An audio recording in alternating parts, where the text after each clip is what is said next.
Hello, good morning. Have a nice day. This is Basveshwar Kadgaonkar and you all of watching my YouTube channel Speak English with BK. Friends, how are you? I hope all of you guys are fine. Me right?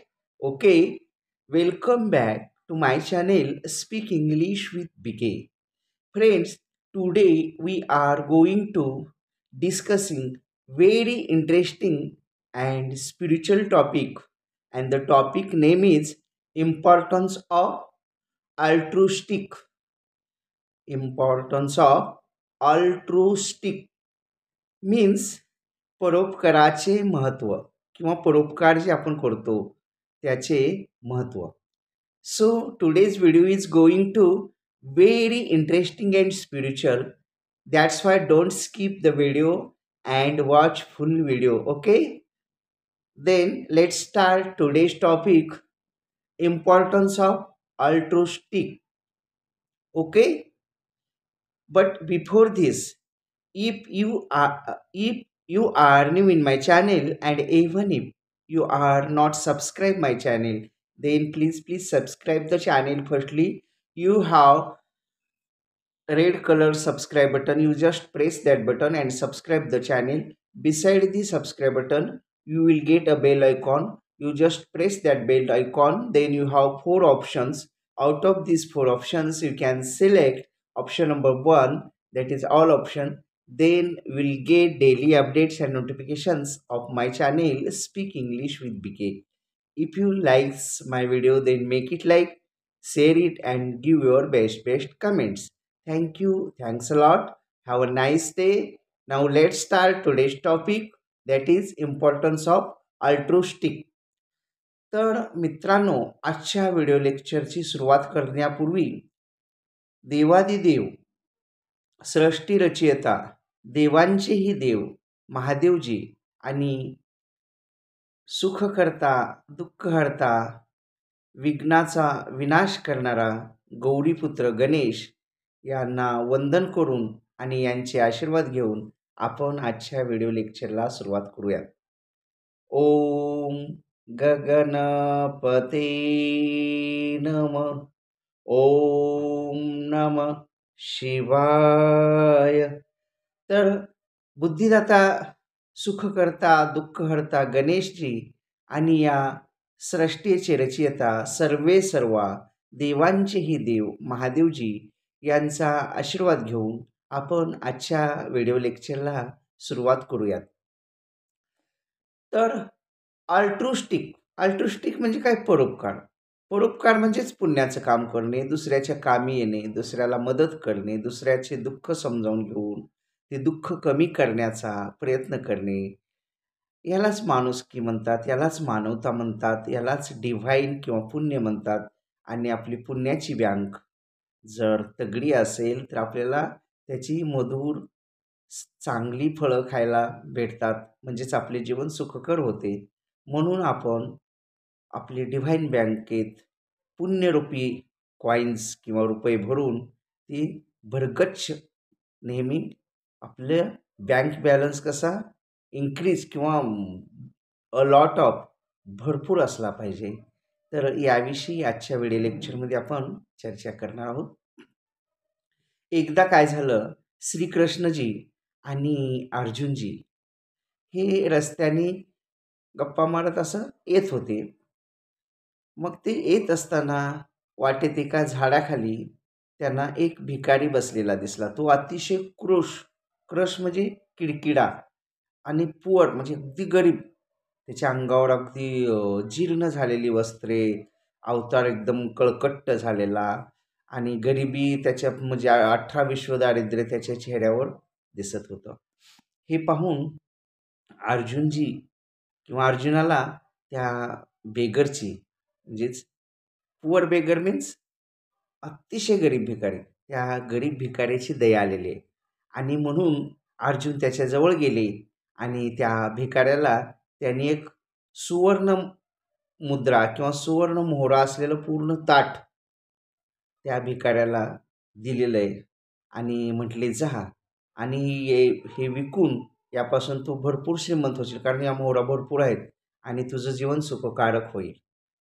कारण त्या भिकाऱ्याचं तशी अवस्था पाहून अर्जुनाचं मन हेलावून गेलेलं आहे. करुणेनं भारावून गेलेले आहेत अर्जुन. दया आलेली आहे त्या भिकाऱ्याला. आणि मग त्याप्रमाणे तो भिकारी त्या हातात ताट घेतलं आणि तो इतका आनंदी झाला. तो अगदी खुश होऊन त्याच्या घराकडे आनंदामध्येच तो ताट घेऊन निघालेला आहे. रस्त्याने त्याचा आनंद म्हणजे खूप आनंदाला पारावार राहिलेला नाही. म्हणजे बघा, आधीच भिकारी किती दिवसाचा उपवासी आणि मिळालं तर मिळालं इतकं घबाड, की जेणेकरून 7 पिढ्या त्याच्या कल्याण होतील. इतकं जर धन मिळालं तर किती आनंद झाला असेल. किंवा एखादी निपुत्रिक किंवा दाम्पत्य आहे. त्यांना लग्नाच्या 30 ते 40 वर्षानंतर 2 राजबिंडी मुलं झालेली. तर त्यांना त्या आईला किंवा त्या वडिलांना किती आनंद होतो. अगदी तसंच त्या भिकाऱ्याला आनंद झालेला आहे. आणि तो रस्त्याने जात असताना, हाय रे दुर्दैवा! म्हणजे बॅड लक बघा त्या भिकाऱ्याचं. त्याच्या समोरून एक दरोडेखोर, मोठासा दरोडेखोर येत होता.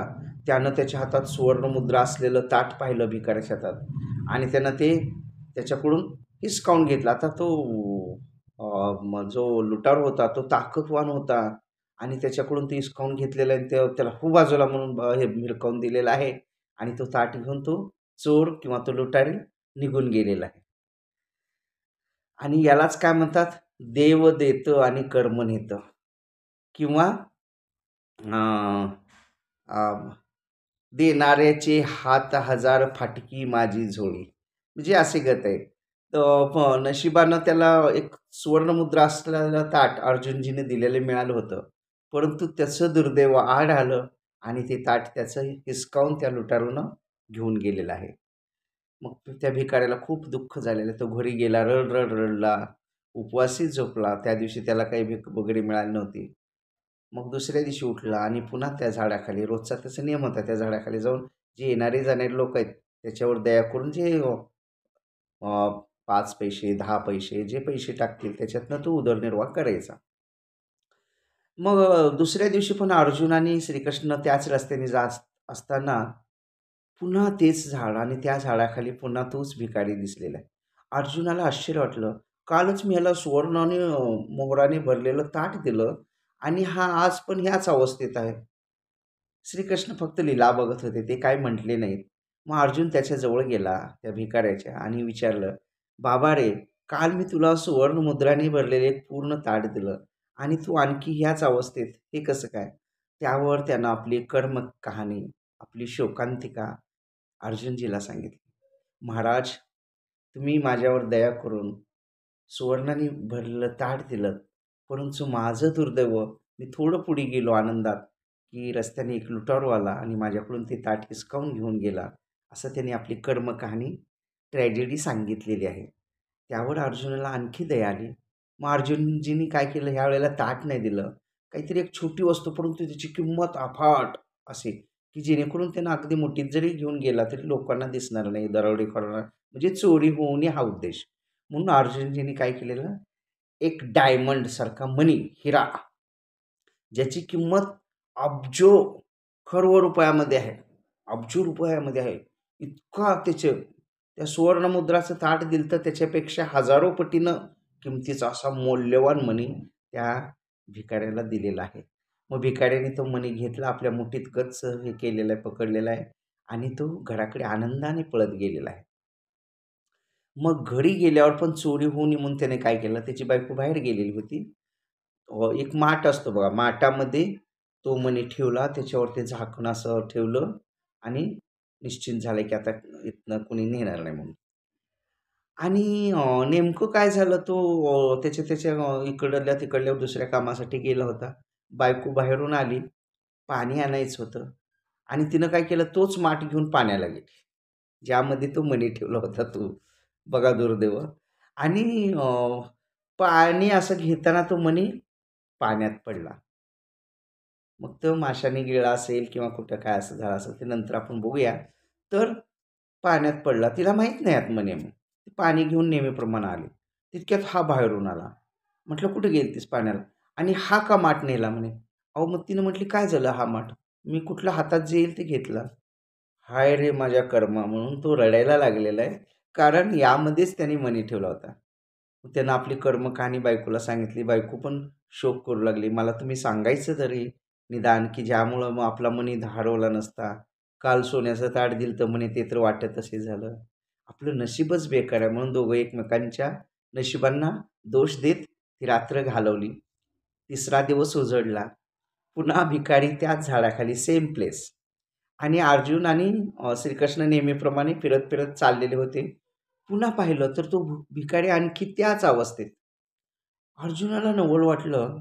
मग श्रीकृष्णाला ते म्हणाले, कृष्णजी, मी परवाच्या दिवशी याला सुवर्णाने ताट दिलं, ते एका चोराने नेलं, ठीक आहे. नंतर काल मी याला एक असा दिव्य मणी दिला, तरी हा हात झाडाखाली, हे कसं काय?" त्यावर श्रीकृष्ण नुसते हसले आणि काही म्हटले नाहीत. मग श्रीकृष्ण काय म्हटले, "आता तुम्ही काहीच देऊ नका, मी देईन त्याला काय द्यायचं." म्हणून श्रीकृष्णाने आपल्या अ, बटव्यामध्ये हात घातला आणि त्यातून 2 सुवर्णमुद्रा, किती 2 सुवर्णमुद्रा काढलेल्या आहेत आणि त्या भिकाऱ्याच्या हातावर ठेवलेल्या आहेत. आता भिकाऱ्याला मला आणखी द्या असं म्हणता येईल का? जे देईल ते भीक त्यांना आपलं घेणं त्याचं कर्तव्य असतं. त्याप्रमाणे एक्सक्यूज मी, भिकाऱ्याने ते ₹2 घेतले आणि अर्जुनाला पण नवल वाटलं. मी इतक्या सुवर्णमुद्रा दिल्या वगैरे, वगैरे. पण श्रीकृष्णाने फक्त ₹2च का दिले असतील? श्रीकृष्ण म्हणले, "थांबा, 1-2 दिवस थांबा, तुम्हाला लक्षात येईल." मग अर्जुन आणि ते निघून गेले. मग भिकारी त्या ₹2 घेऊन घराकडे निघालेला आहे. त्याला विचारायला दिलं पण 2च मुद्रा. 2 मुद्रा साधारणतः एखादं वर्ष किंवा 6 महिने मी आरामात खाऊ शकेल म्हणे. पण त्याच्यानंतर कसं? म्हणून त्याला चिंता लागलेली आहे. आणखी थोडं दिलं असतं तर ह्या ₹2चं मी काय करू? असं तसा विचार तो करत आहे. आणि जाता जाता त्याच्या लक्षात आलं, की बाजूला एक समुद्रात पकडणारा कोळी आहे आणि तो कोळी एका माशाला असं जाळ्यामध्ये घेऊन ओढत आहे बाहेर. आणि बाहेर ओढताना तो मासा अगदी जीवाच्या आकांतानं तडफडत, तडफडत, तडफडत आहे. हे पाहून त्याचं हृदय हेलावलं त्या भिकाऱ्याचं.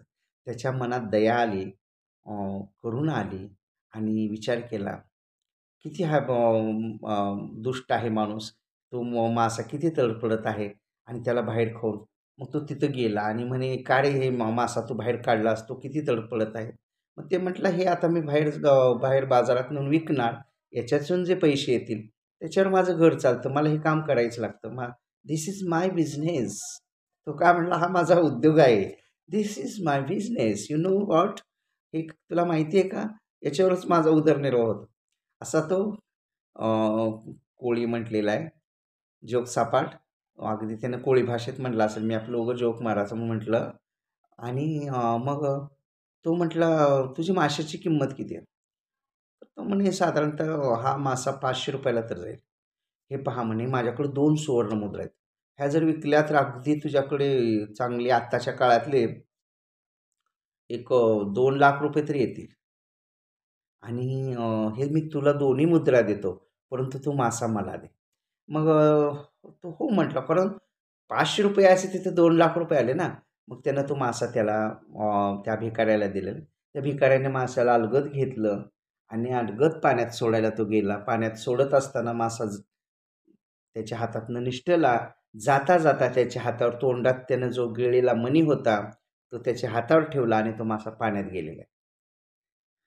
म्हणजे त्याचाच मणी जो हरवला होता, पाण्यात पडला होता, त्याची बायको पाण्याला गेल्यावर तोच मणी या माशाने गिळला होता आणि तो मणी त्याच्या हातात आलेला आहे. म्हणजे चांगलं कर्म केलं की कसं चांगलं फळ मिळतं बघा. तर हातात त्याचे मणी आलेले आहे. त्याला इतका तो खुश झाला, "अरे सापडला रे, सापडला, सापडला, सापडला" म्हणून जोरजोरात आरडायला लागला. आणि कर्मधर्म संयोगानं म्हणजे ॲक्सिडेंटली त्याच वेळेला तिथून कालचा तो चोर सुवर्णमुद्रा घेतलेला जात होता. सुवर्णमुद्रा घेऊन आता हे कुठेतरी विकाव्यात म्हणून. आणि त्याला वाटलं ह्यानं मला पाहिलं, याने ओळखलं आणि हे कालचं सोनं घेतलेलं वगैरे आणि आता मला बघितलं आणि माझं म्हणजे नाव जे आहे, म्हणजे मी चोरी केली म्हणून तो राजाला सांगेल. कारण त्यानं आता पाहिलेलं आहे मला. सापडला, सापडला म्हणून आरडत होता की. तर आता जर आपण गुपचूप गेलो, याला हे सुवर्णमुद्रा परत न देता, तर हा नक्कीच माझं नाव राजाला सांगणार आणि राजा मला मृत्यूदंडाची शिक्षा देणार. कारण त्या काळामध्ये चोरी करणं हे खूप मोठा गुन्हा समजला जायचा आणि कठोर शासन असायचं. म्हणून त्या चोराला वाटलं तू आला आणि ते ताट त्याच्या हातात देऊन त्याचे पाय धरले त्या भिकाऱ्याचे. क्षमा करा, माझ्याकडून चूक झाली, मी पुन्हा असं करणार नाही आणि तुम्ही प्लीज राजाला माझ्याबद्दल काही सांगू नका. कारण त्यावेळेला राजेशाही होती ना, अशी लोकशाही थोडीच होती. कुणाचा खून जरी केला तरी आजकाल काही होत नाही. आरामात सुटतात सगळे. असं चालू आहे सगळं. असो. तर हां, तो आपला विषय नाहीच आहे. आपला विषय म्हणजे काय? तर त्यावेळेला राजेशाही होती आणि राजेशाहीमध्ये लोकांनी चांगलं वागण्यासाठी असे कठोर नियम राजाने घालून दिले. तर याची जर चोरी उघडकीस आली असती त्या लुटारूची, तर त्याला मृत्यूदंडाची शिक्षा झाली असती. म्हणून त्याने त्याचे पाय धरले. क्षमा करा, तुम्ही प्लीज राजांना सांगू नका माझ्याबद्दल. हे तुमच्या सुवर्णमुद्रा घ्या. मी काल तुमच्याकडून घेतल्या वगैरे, वगैरे म्हणून तो विनवण्या करत आहे. आणि मग तर हा आणखी खुश झाला.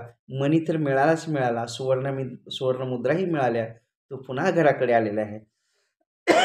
या सगळ्या लीला दूरवरून श्रीकृष्ण अर्जुनाला दाखवत होता.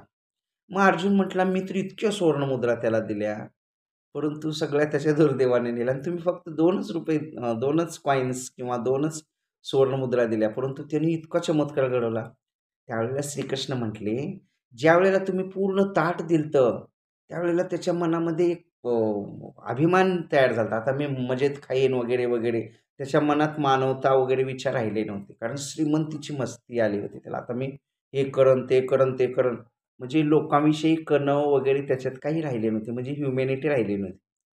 परंतु आता मी 2 मुद्रा दिल्या परंतु ते मासा तडपडणारा पाहून त्याच्या मनामध्ये दया, प्रेम निर्माण झालं. त्याच्यामधली मानवता जागृत झाली आणि त्यामुळं त्यानं तो मासा खरेदी करून पाण्यात सोडला. त्यामुळं त्या माशाने पण त्याचा म्हणजे आपला जीव वाचवला म्हणून ते सोन्यात जे गिळलेला जो डायमंड होता हिऱ्याचा, तो तिथं दिला आणि कर्मधर्म त्यानं चांगलं कर्म केलं तर म्हणून तो चोरसुद्धा अगदी तिथूनच जात होता आणि ते ताट त्याला वापस मिळालं. म्हणजे as you sow so you reap. तुम्ही जे पेराल ते नक्कीच उगवणार आहे. चांगलं पेरलं तर चांगलं उगवणारच. Excuse me. आणि वाईट पेरलं तर वाईट उगवणारच. म्हणून as you sow so so shall you reap. त्याप्रमाणे आपणाला फळ मिळतं. म्हणून परोपकार केल्यानं किंवा पुण्य केल्यानं आपलं ज्यावेळेला आपल्या जवळचं धन, संपत्ती सगळं संपतं, त्यावेळेला आपलं पुण्य कामाला येतं बघा. मग तिथून आपलं पुण्याचं धन कामाला येतं आणि आपलं जीवन आपण आनंदात राहू शकतो आणि आपल्या जीवनातले जे संघर्षाचा काळ आहे, त्या पुण्याच्या कमाईवर आपण घालवू शकतो. I hope today's topic all of you guys understand very well, and even if there is any type of difficulty, any type of conclusion about this topic, then please contact me or you just put your difficulty in comment box. I will try to solve out your difficulty 101%. If you likes my video, then make it like, share it and give your best comments. Thank you. Thanks a lot. Have a nice day. Keep smiling forever. Jai Shambho Jai Shiva.